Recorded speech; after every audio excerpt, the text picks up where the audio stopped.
Padre, del Hijo y del Espíritu Santo. Amén. Queridas hermanas, continuamos nuestra meditación sobre la agonía de nuestro Señor Jesucristo. Hemos visto en la primera charla, en la oración de Jesús, que nuestro Señor dijo a los apóstoles de quedarse allí y de rezar. Permaneced aquí mientras yo me retiro para orar.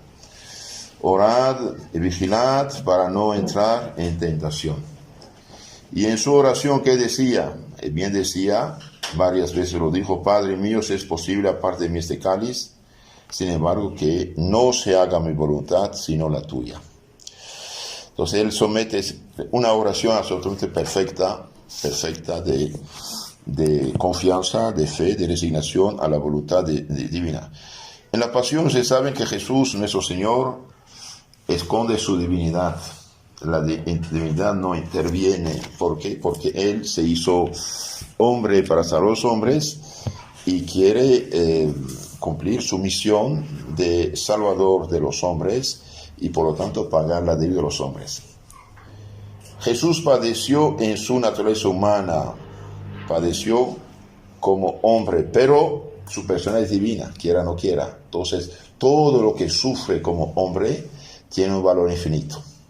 Porque el pecado es tan grande que aunque un hombre dé su vida, no puede borrarlo, no puede pagar la deuda. Entonces, contemplemos al Salvador en la oscuridad de la noche, postrado bajo los olivos de Getsemaní, suspirando, rogando y preso de una congoja con quien agoniza, sudando sangre. El que llena la tierra de alegría y el cielo de ventura, está en aflicción profunda. Jesús, que poco antes consolaba a sus apóstoles, está ahora lleno de quebranto. Jesús, que les prometió amparo, se ve desfallecido y él mismo ruega porque se le asista. Llora lágrimas sangrientas el que tantas lágrimas ha enjugado. El poderoso obrador de milagros está desmayado y tiembla. En su noble corazón amenaza estallar entre temores y angustias. ¿Por qué? El que mandó a las olas los tormentos deja que inunde su alma la congoja y el desconsuelo. ¿Cómo se puede explicar este misterioso cambio? ¿Cómo? Para comprender esta agonía y todos los tormentos que después arrecieron sobre el Salvador, debemos notar bien que la naturaleza divina de Cristo no era capaz de ningún sufrimiento. Dios no puede sufrir. Únicamente su naturaleza humana podía padecer y morir. Jesucristo padeció. ¿Cómo padeció? ¿Como Dios o como hombre? Como hombre. Dios no padece.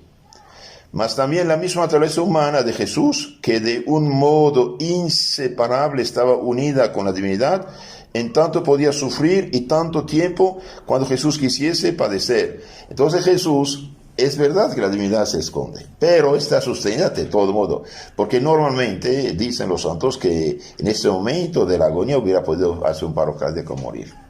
En el momento de la flagelación hubiera podido morir de todos los golpes que recibió. Entonces, Él quiere continuar, mantiene esa naturaleza para que siga sufriendo y pagando la deuda de los hombres. Lo que aquí se responde acerca de la muerte de Jesús tiene la misma respuesta para todos los demás padecimientos. ¿Por qué pasó sobre la tierra? Y bien, para salvar a los hombres. Por su libre voluntad entró Jesús en agonía. Noten esto. Por su libre voluntad Jesús entró en agonía y no permitió que el pavor y la angustia penetrasen, y permitió que la angustia y el pavor entrasen en su corazón. Para que la naturaleza humana de Jesús pudiera padecer, la divinidad la abandonó a sus propias fuerzas, retirándose, podemos decir, de cierto modo, de ella y privándola de todo consuelo interior, como lo podemos ver claramente en toda esa narración de la agonía de Jesús en el huerto de los olivos. Tanto se despojó Jesús de sí mismo, tal fue la renuncia que hizo de cuánto poder encerraba en su persona divina, que admitió consuelo de sus criaturas. Tiene los apóstoles a su lado, porque están dormidos. Un ángel baja del cielo para consolarlo. ¿Qué va a decirle el que sabe todo, pero acepta al Cristo? Al principiar su amarga pasión y muerte, no quiso dejarnos en la menor duda de que todo lo siente y sufre como un hombre, y que la angustia, el terror, el padecimiento lo atormentaban como cualquier hombre, con una diferencia: ese hombre es el Cordero de Dios, es inocente. Por lo tanto, todo lo que sufre Cristo es merecedor de muchos méritos. Bien atestiguó ante su Padre Celestial que su naturaleza humana se llenaba de espanto en presencia de los horribles tormentos que le aguardaban, y que deseaba verse libre de ellos, orando y repitiendo varias veces: Padre, si posible, aparte de mí este cáliz. Sin embargo, que tu voluntad se haga. Ahí está lo grande de la oración de Cristo, y nos enseña esto. Delante de cualquier dificultad, problema, angustia, enfermedad, prueba: Padre, por favor, aleja de mí este cáliz. Sin embargo, que tu voluntad se haga. Dios, que es todopoderoso y Padre Santísimo, bien siempre quiere nuestro bien, incluso en la agonía en la cruz de Cristo. Ahora veamos las causas de esta profunda tristeza, de su pavorosa angustia y de su mortal congoja en huerto de los olivos. ¿Cuáles fueron? Bien, son varios. Primero, Jesús ha previsto los muchos y horrorosos tormentos que iba a padecer. Los conocía. Los hombres tenemos esta ventaja sobre Jesús, de cierto modo, es que no sabemos lo que va a pasar. Él previó los muchos y horrorosos tormentos que lo esperaban. Segundo punto, Jesús había tomado sobre sí los pecados de todos los hombres y veía todo que iba a sufrir por estos muchos pecados. Y tercero, Jesús sabía anticipadamente que a pesar de su amarga pasión y muerte, tantas y tantas almas no iban a salvarse. Es el problema. Nuestro Señor quiere su salvación, pero ellos no quieren colaborar. Entonces Jesús, primer punto, Jesús previó los muchos y horrorosos tormentos que le esperaban. La representación de sufrimientos tan atroces aquejó su alma de suerte que se sintió oprimida bajo el peso de las olas de aquel mar de tribulación que anticipadamente venían a estremecer su ánimo, su alma acongojada. Un ejemplo: ¿qué pasaría en cada uno de nosotros si nos dijeran: mire, mañana te atormentarán lentamente a pequeño fuego hasta morir? Te dicen: mañana te prenden y te matan, pero a fuego lento, hasta que mueras. De bien no vas a dormir, ¿eh? No vas a dormir. Es serio, no. Mañana te atormentarán lentamente hasta que mueras. Jesús veía todo esto. Jesús veía todo su proceso, toda la flagelación, corazón de espinas, el vía crucis, la agonía, la crucifixión, veía todo. Entonces Jesús realmente, y además veía, lo vemos después, veía todos los pecados que iba a expiar, como Él los hubiera hecho. La naturaleza humana se horroriza ante la perspectiva de la muerte, sobre todo ante una muerte violenta e injusta. Y como el Salvador se le preparaba una muerte dolorosísima y de inaudita afrenta, una humillación tremendísima, el estremecimiento y el horror se apoderaron de su alma, pues que era verdadero hombre, semejante a nosotros en todo menos el pecado. Es importante saber. Jesús es hombre menos el pecado. ¿Por qué? Porque Él es concedido por obra gracias del Espíritu Santo. Entonces, Él no tiene inclinación al mal, a la tentación, a la maldad. Eso no es en Él. Es el hombre perfecto. Cuando Pilato dice hecho homo, es verdad. El hombre por excelencia del Nuevo Testamento, nueva creación es Él. Y por eso dice, sed perfectos como su Padre Celestial es perfecto. Eliminar de nuestra alma toda este tóxico, este virus del pecado, de la maldad. Entonces, es hombre como nosotros, menos el pecado.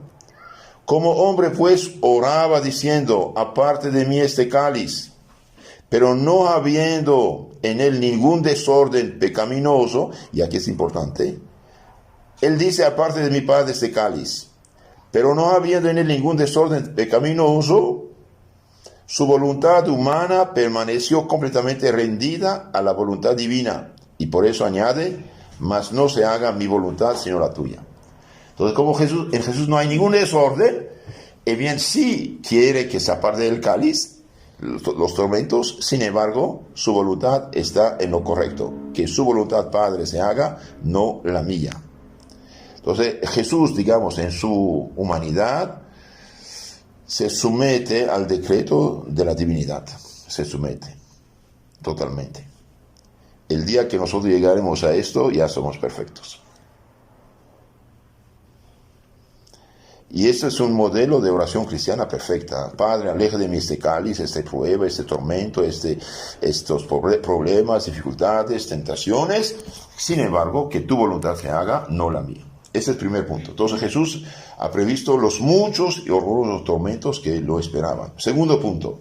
Jesús había tomado sobre sí los pecados de los hombres para, como representante nuestro, dar satisfacción de ellos a la justicia divina. Es muy importante esto. Entonces Jesús es nuestro fiador, es el Cordero de Dios destinado a quitar el pecado del mundo. Con otras palabras, como los hombres no podían reparar sus faltas y sus pecados, es imposible. Un hombre que peca pueda reparar su falta, es imposible.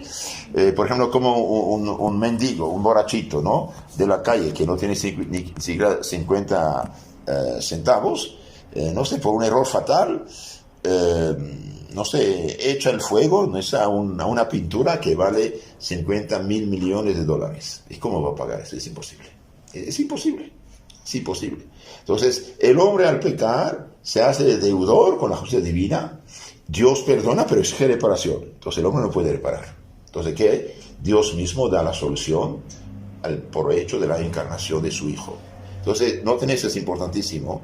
Cuando decimos Jesús es nuestro Salvador, eso significa, Jesús había tomado sobre sí los pecados de los hombres para, como representante nuestro, dar satisfacción de ellos a la justicia divina.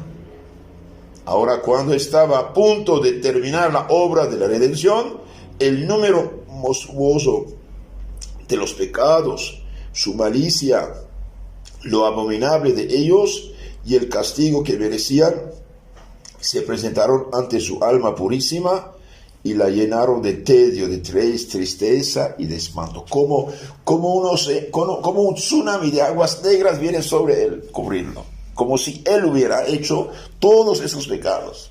Y tiene que repararlos. Y él nunca hizo nada. Imagínense.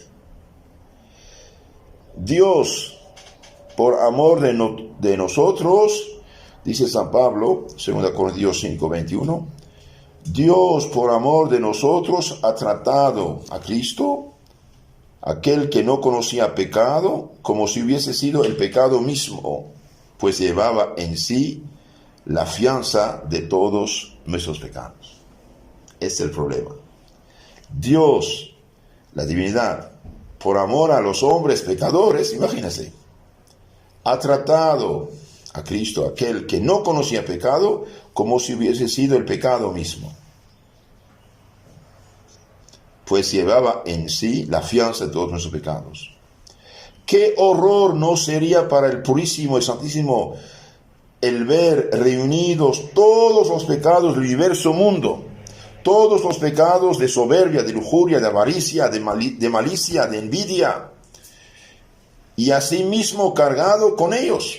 Entonces imagínense, todos los pecados más horribles de los hombres vienen sobre él como si él lo hubiera hecho y carga con ellos.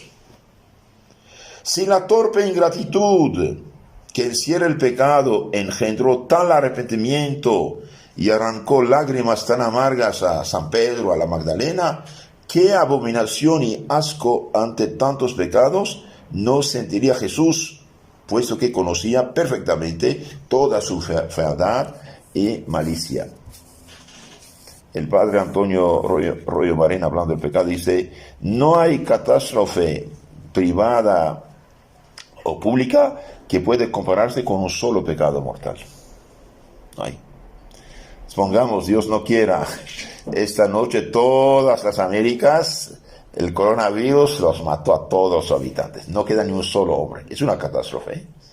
Y bien, es nada en comparación de un solo pecado que se hace. De un solo pecado mortal que se hace. Sea lo que sea el pecado mortal.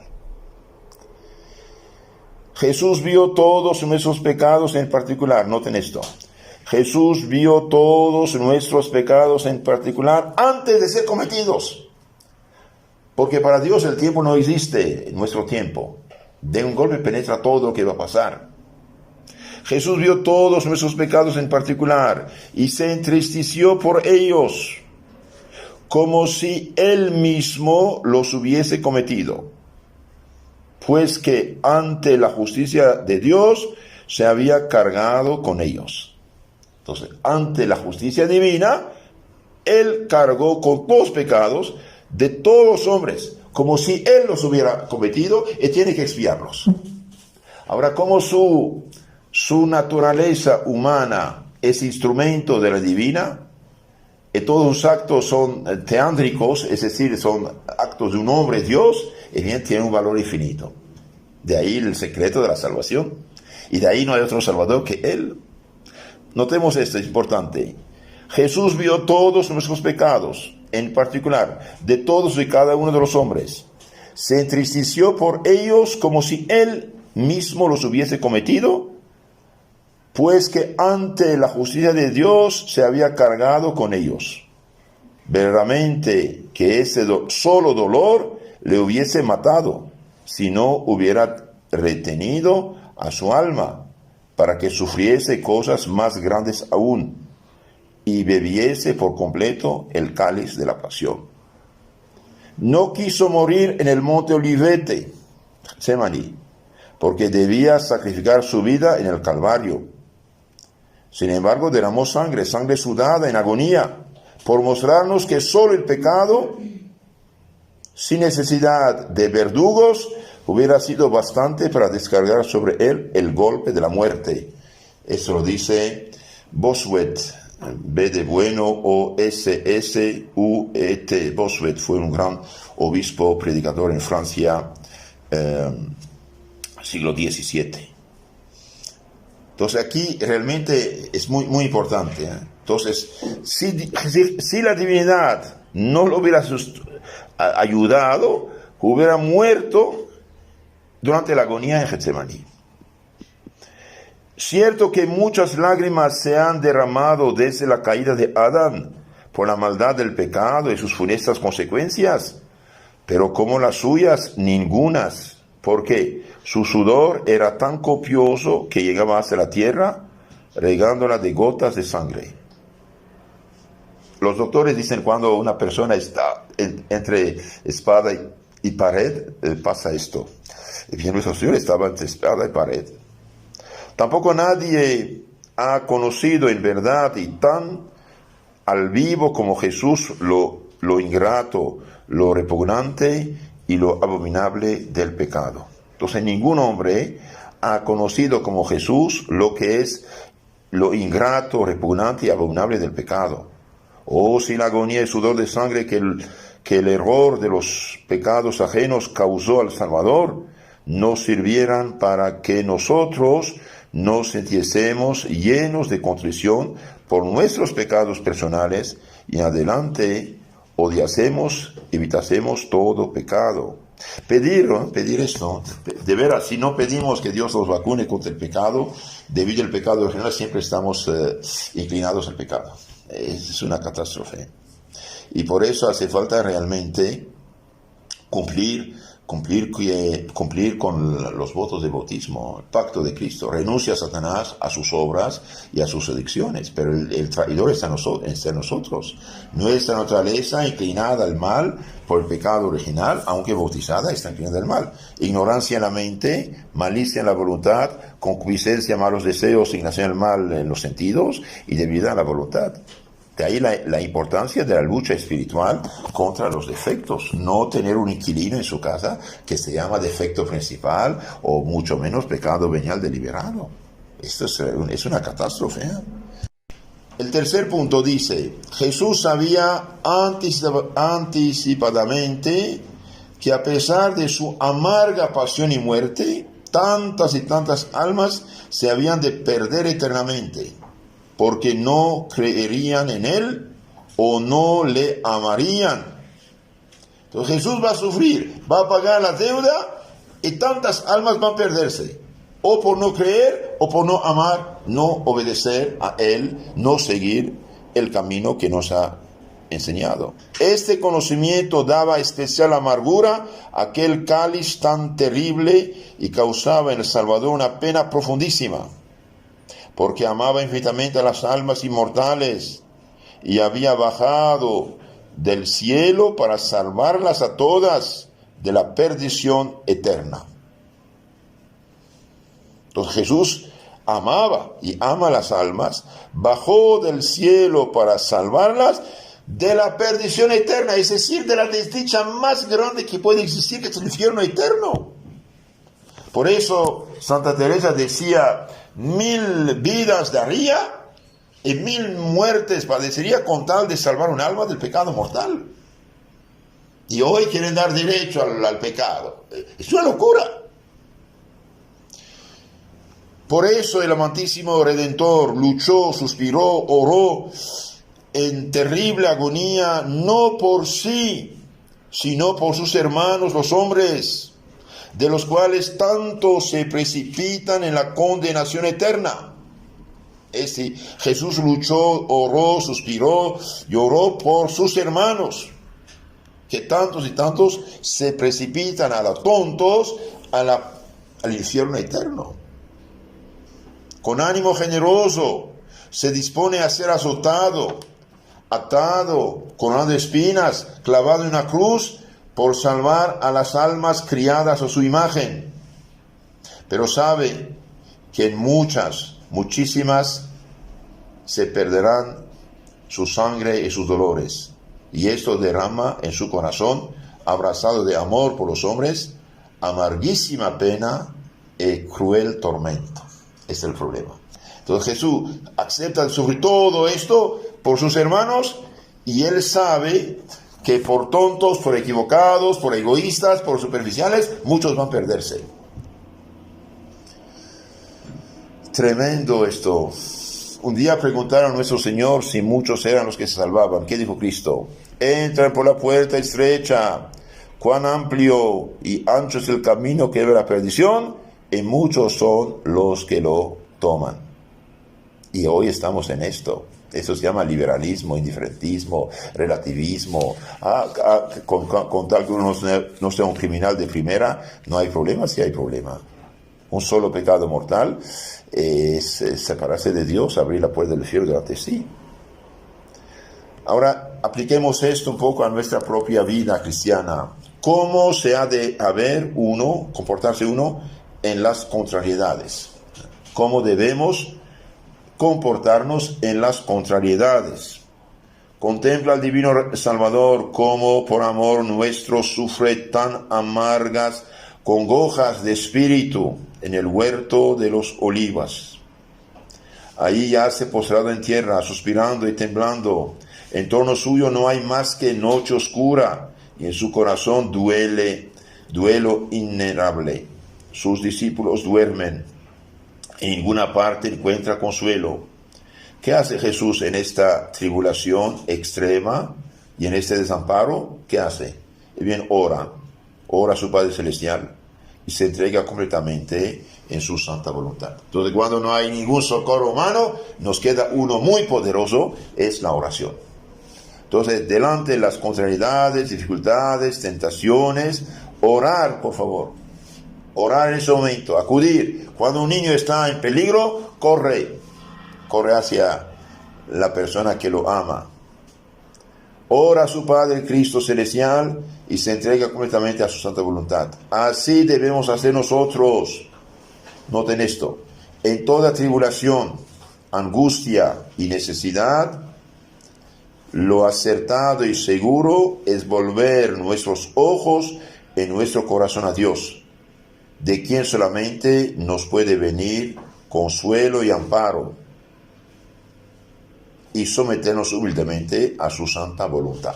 Entonces, de un lado pedir, del otro lado, Señor, que tu voluntad se haga. Si esta enfermedad, si esta prueba, si esta dificultad es para mi salvación, ¿no? ¿Y cuándo debemos orar? Siempre, pero especialmente cuando hay problemas, dificultades y tentaciones. Frente a la tentación, rezar. Veamos ahora lo importante de la oración. Propiedades de la oración. Noten esto. Propiedad de la oración. El ejemplo de Jesús nos enseña también cómo debemos orar. Cómo debemos orar para alcanzar los frutos de la oración. Veamos un poco la oración de Jesús. 1. Debemos orar con devoción, poniendo nuestro corazón en lo que decimos. Con devoción, poner nuestro corazón. 2. Con humildad. Con humildad. Sin mí nada podéis, dijo nuestro Señor. 3. Con confianza.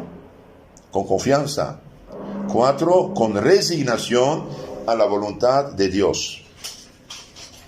Y 5. Con perseverancia.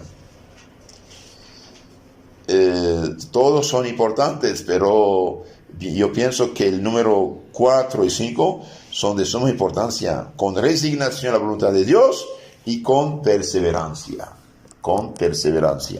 Entonces, cuando uno reza, debe poner su confianza en Dios, debe ser humilde, debe ser confiado, pero, Padre, que tu voluntad se haga.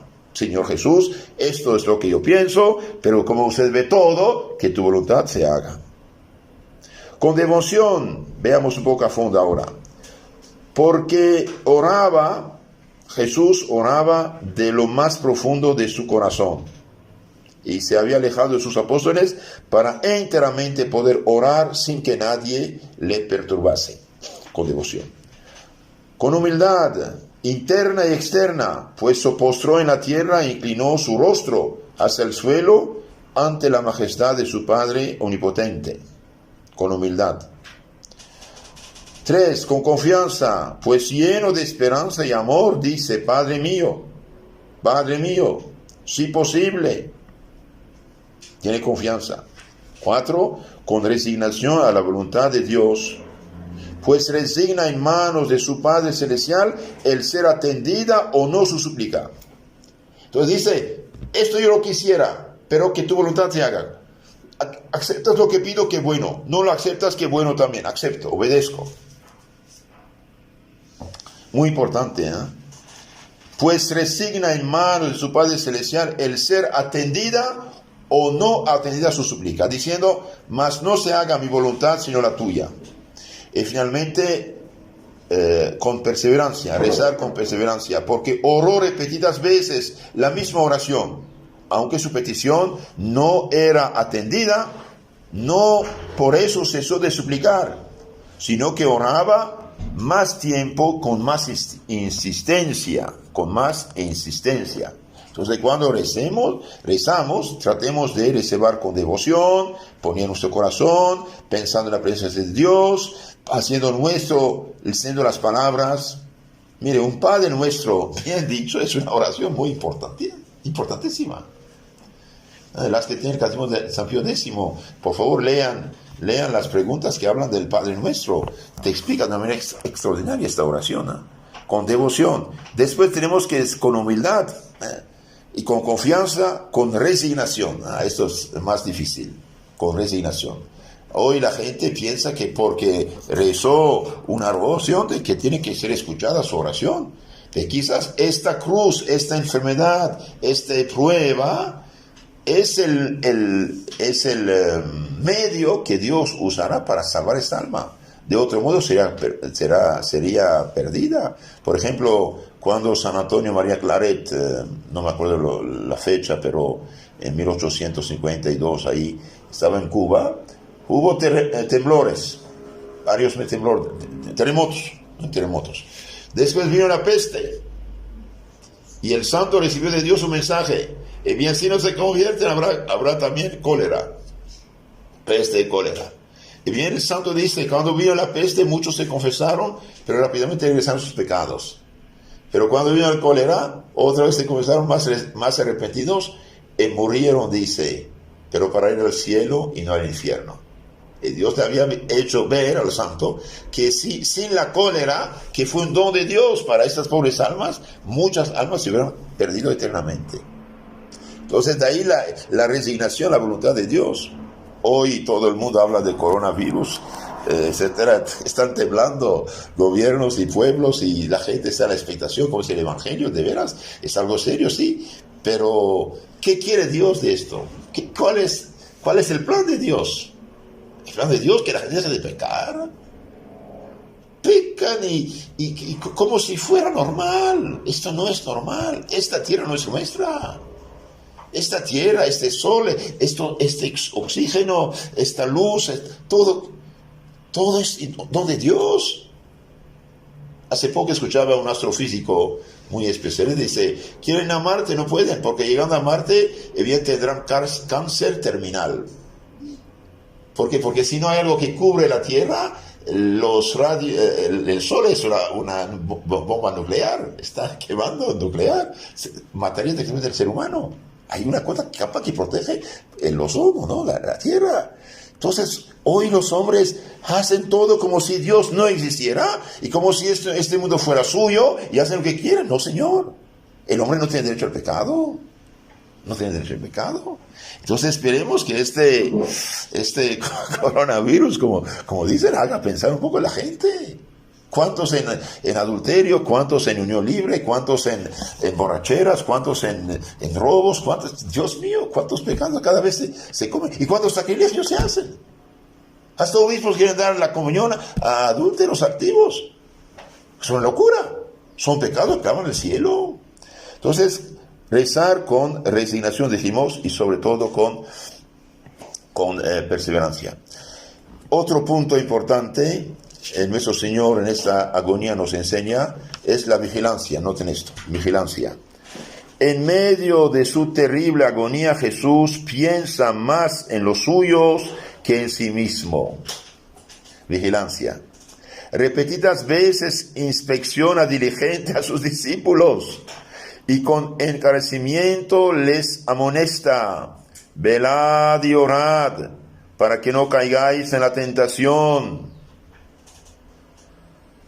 El espíritu es listo, la carne es flaca. Orad y velad para no caer en la tentación. Miren, nuestro Señor va a su muerte y Él sabe, todavía está inspeccionando a los apóstoles para bien suyo, los advierte, los alerta. Esta exhortación que el Salvador hizo poco antes de su muerte es de importancia suma y aplicable no solo a los apóstoles, sino también a todos los fieles cristianos. Entonces, esta velad y orad se aplica no solo a los apóstoles, sino a cada uno de nosotros. Y esto vale para todos los días de nuestra vida. Velad y orad para no caer en tentación. Uno debe enchufarse en Dios. Santo Alfonso María Ligorio, en su maravilloso libro que aconsejo a todos de tener y leer, El gran medio de la oración, dice: todos los que se han salvado por haber rezado, y todos los que se han condenado por no haber rezado. Uno de los tormentos más grandes de los condenados es de saber que rezando hubieran podido salvarse. Porque una persona que es un pozo profundo, se rompió la columna, grita, alguien puede escucharlo y sacarlo de ahí. De ahí la importancia de rezar. Y no solamente uno debe rezar por sí mismo, también debe rezar por los pecadores. ¿Qué dijo la Virgencita en Fátima? Muchos van al infierno porque nadie reza por ellas. Que la oración es necesaria, lo hemos oído ya muchas veces, Pero no basta la oración aislada o por sí sola. Antes bien, es necesario que vaya unida con la vigilancia.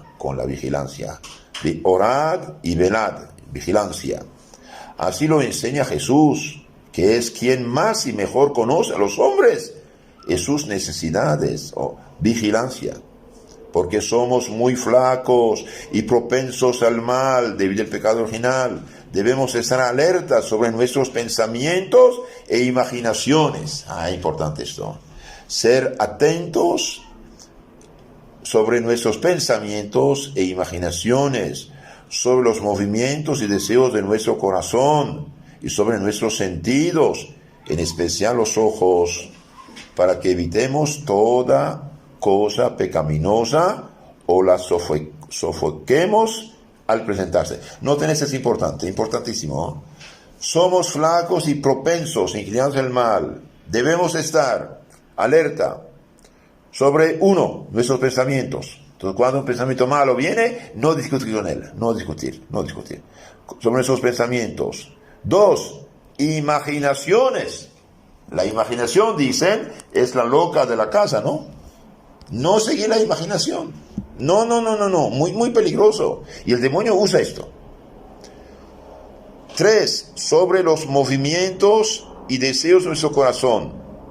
Sobre los movimientos y deseos de nuestro corazón. No discutir con eso tampoco. Y 4. Sobre nuestros sentidos, especialmente los ojos. Los ojos son las ventanas del alma. ¿Por qué? Porque si somos alerta a hacer nuestros pensamientos, imaginaciones, movimientos, deseos de nuestro corazón y sobre los sentidos, especialmente los ojos, y bien estamos listos para parar o sofocar directamente la tentación en el momento de presentarse.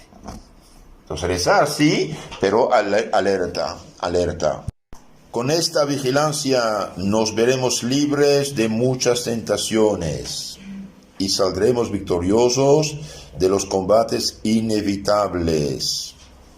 Entonces, con esta vigilancia nos veremos libres de muchas tentaciones y saldremos victoriosos de los combates inevitables. Ahora, la tentación que es, el demonio trata de, pero no debemos darle cabida, no tenemos que abrir la puerta.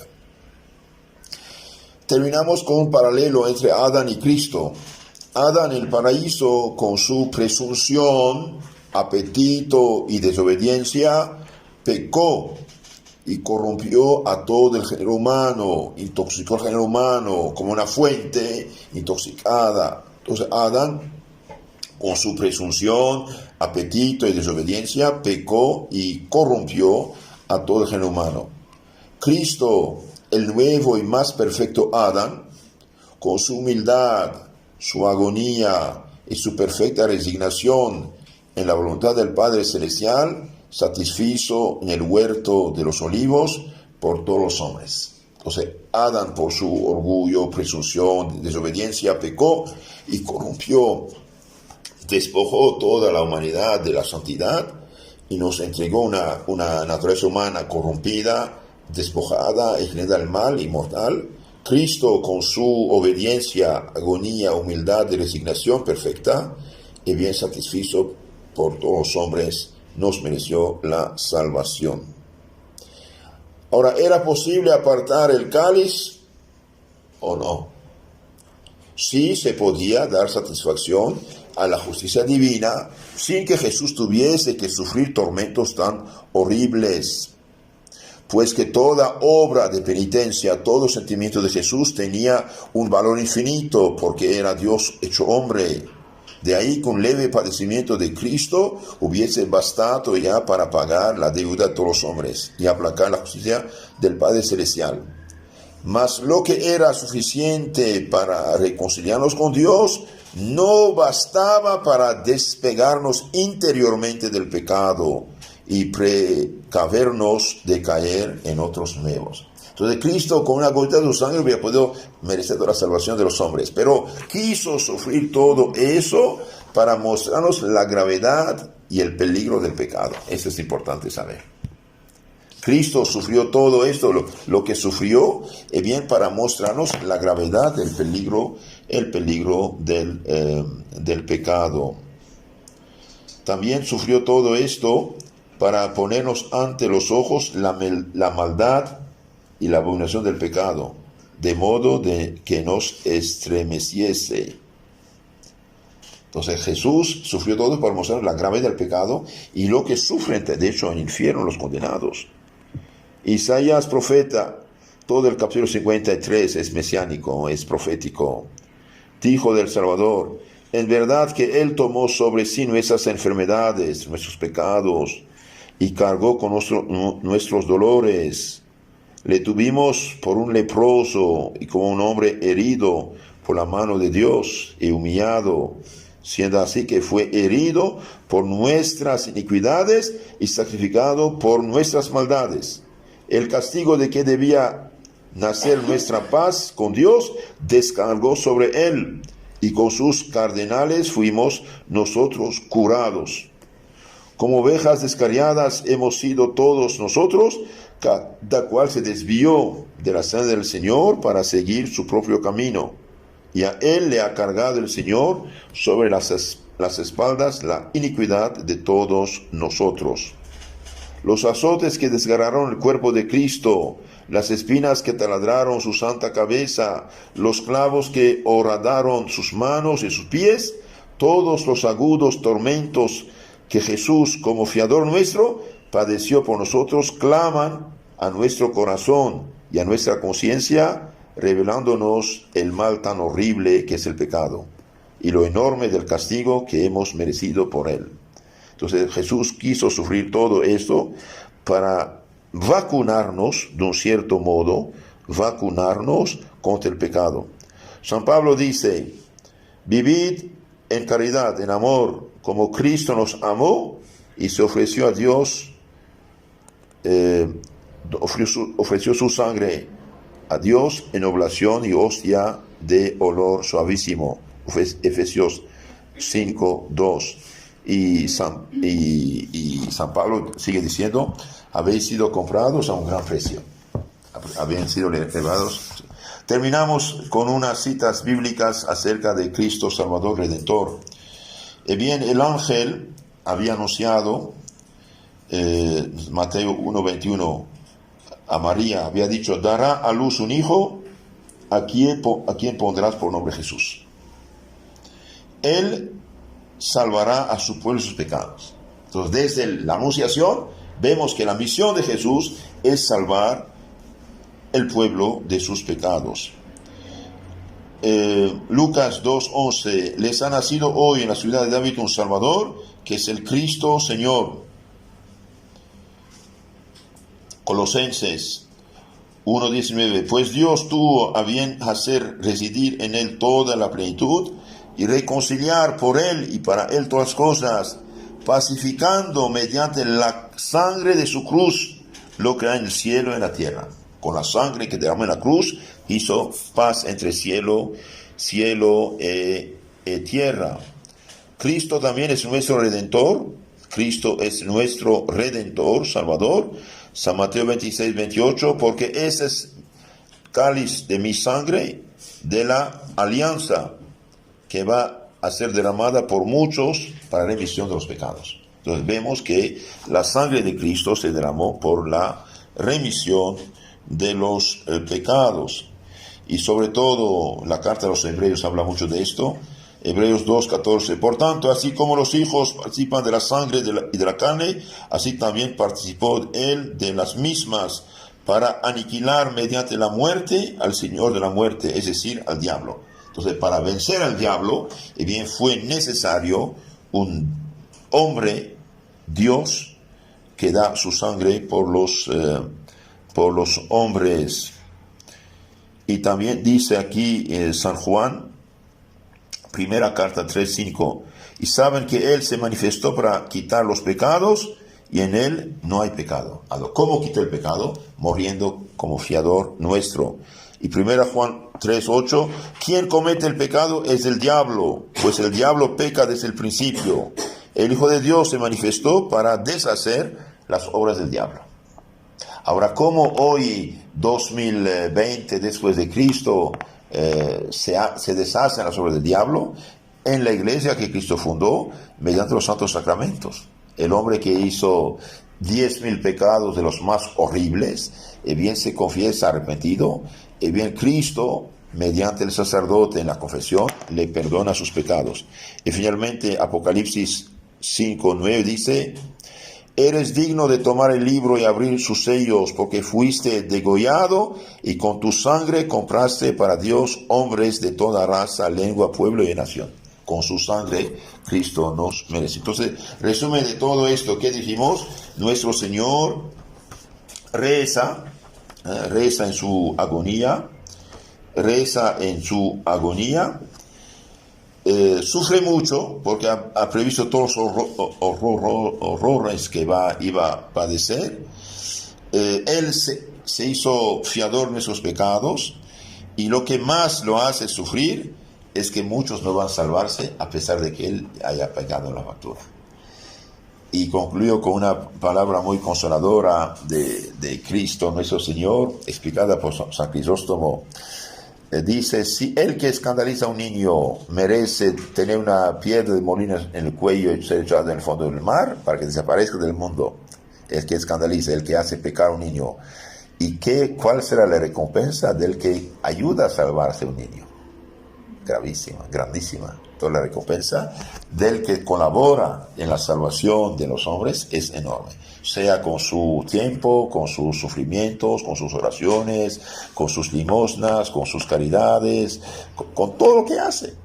Todo lo que hoy hacemos para que nuestros hermanos, los pobres hombres que nos rodean, puedan salvarse, y bien tiene una recompensa extraordinaria. Y para nuestra vida espiritual, dijimos, bien hace falta frente a las contrariedades, bien aguantar, soportar, rezar con confianza, humildad y resignación, y vigilar contra la tentación. Eso también es sumamente importante. Entonces, de ahí la importancia de catequizar a los hombres para que no pequen, no se pierdan. Amén.